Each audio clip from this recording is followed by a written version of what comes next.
Tanya for the first day of Teves is in Pedic Hay on page 18.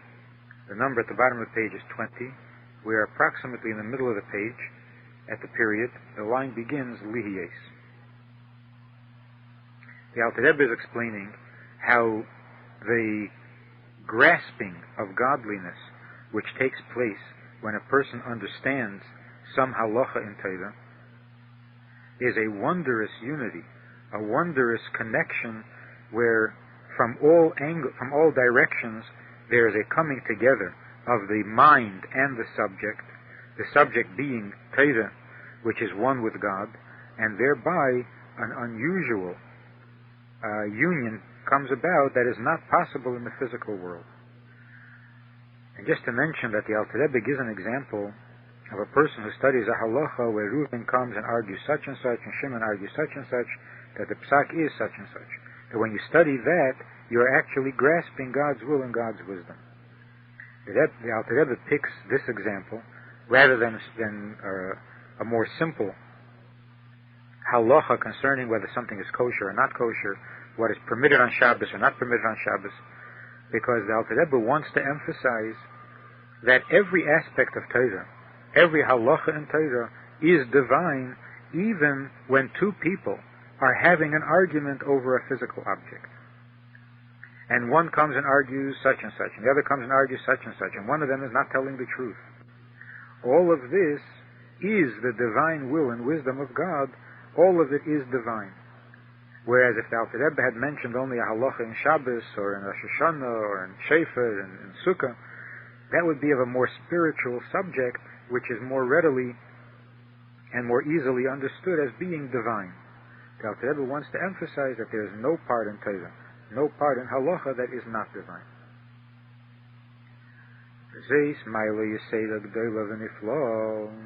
And this is the great advantage, the great superiority, without measure, far beyond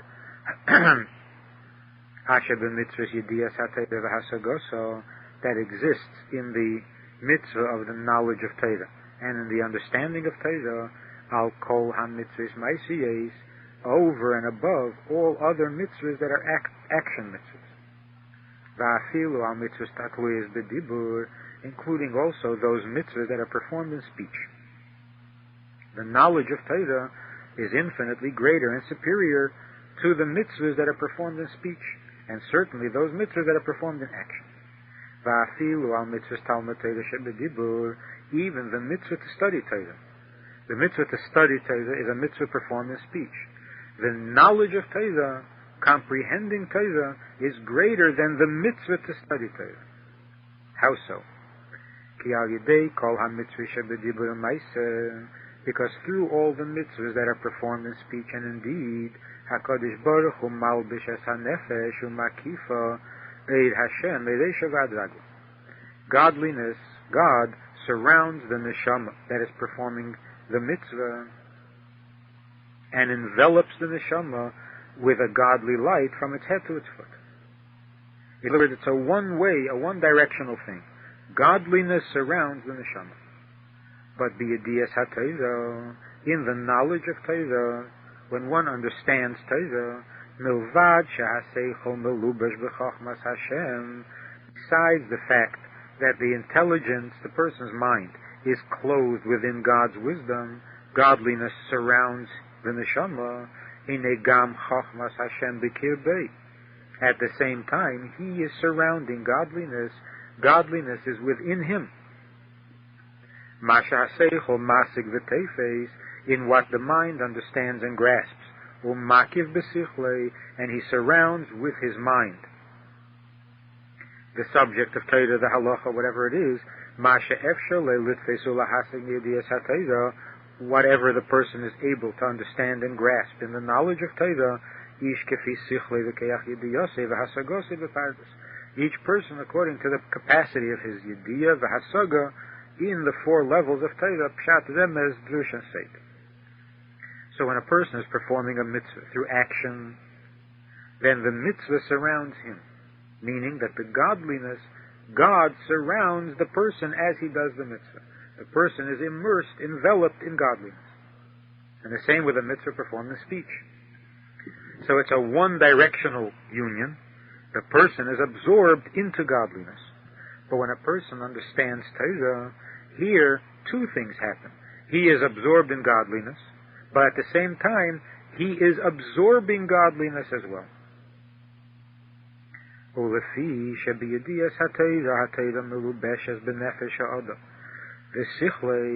And because in the knowledge of Teves, the Teves is clothed within the soul, within the soul of man, in his intelligence, and are surrounded. The knowledge of Teves, the Teves itself, is surrounded by the mind.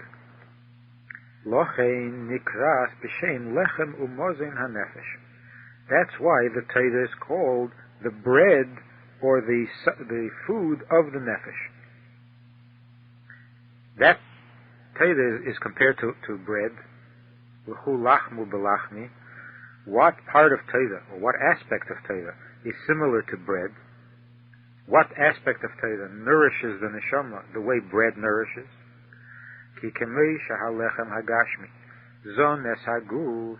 Just as physical bread sustains the body,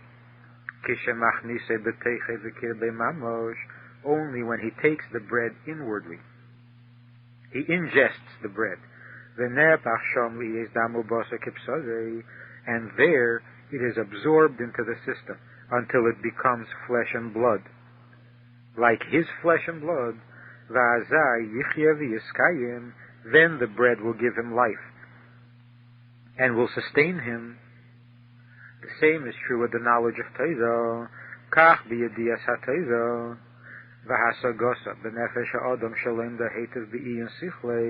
The same is true with the knowledge of Teves when a person learns it properly, understands it properly,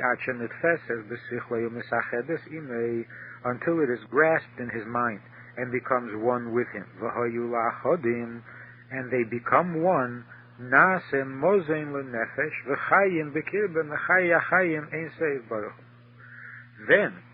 the Torah becomes for him a mozen, a nourishment for his soul, giving him life, inner life, from the source of life, which is God himself. Who is clothed in the wisdom and in the Torah, which is within the neshama, which is absorbed within the neshama. So just as bread gives sustenance to the body only when it absorbs it internally, not when he wears it on the outside, only when he takes it internally and it is assimilated into his being, it is absorbed into him. In the same way with Torah, the knowledge of Torah is an internal thing, unlike the other mitzvahs, which are like garments, as he'll soon say, that surround a person from the outside and nourish him or protect him and nurture him in that way. Torah nurtures from the inside. What part of Torah? The understanding of Torah. When a person understands properly and he absorbs it and internalizes it properly, then it becomes a nourishment for the neshama.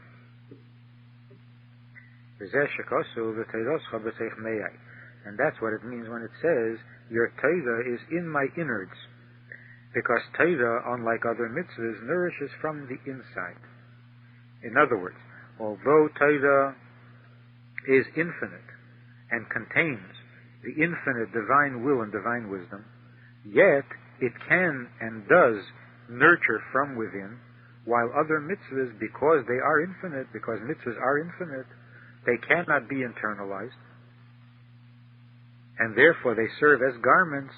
They surround the person, being bigger than the person, and protect him and nurture him from the outside. But when it comes to the knowledge of Torah, here it says, V'seirascha is b'seich meyai. Torah is taken internally. He says in the Eitz Chaim, that the garments of the soul, the garments that the soul wears in Gan Eden are the mitzvahs, v'ha-Torah, and the Torah that the person studied. While on earth, he hamozein l'neshama she'asku be'elam hazeh b'Torah lishma. The Torah is the nourishment, the food, for the neshama who studied Torah for its own sake while in this world. So the difference between mitzvahs and Torah is that mitzvahs are garments and Torah is food. And what does it mean to study Torah for its own sake? He's studying Torah for the purpose of attaching himself to God. How does one attach himself to God? Through understanding Torah, each person according to his degree, his capacity to understand. As it says in the Pri Etz Chaim.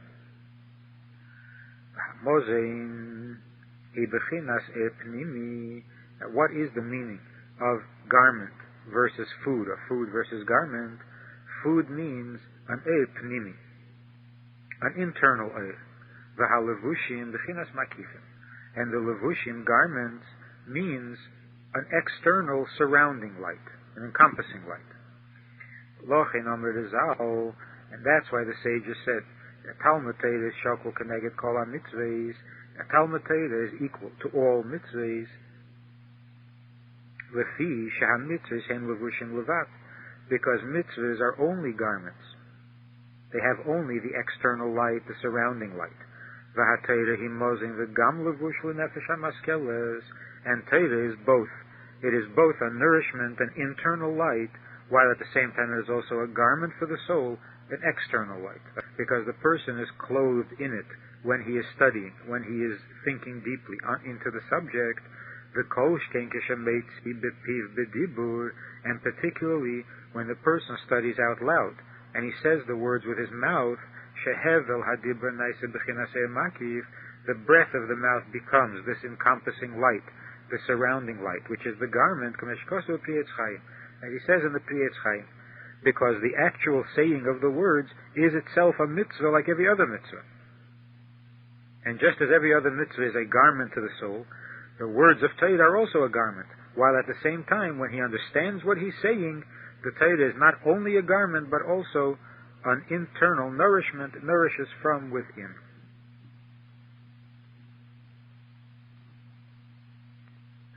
In the Hayom Yom, for the first day of Teves, the Chodesh Teves, and the 6th day of Hanukkah, he writes that there is a custom. Our custom is that even when we daven alone, we make the bracha for Hallel both at the beginning and at the end, even on those days where we don't say the entire Hallel. And the nusach which we say is, Yehalelucha Hashem Elokeinu kol ma'asecha. When we leave out the word al, we don't say al kol ma'asecha, but kol ma'asecha. And all of the tefillin that a person wears, all the sets of tefillin that a person wears, he should wear before Musaf. But the portions of Torah that a person learns, that should be after all the davening is completed, after the Musaf.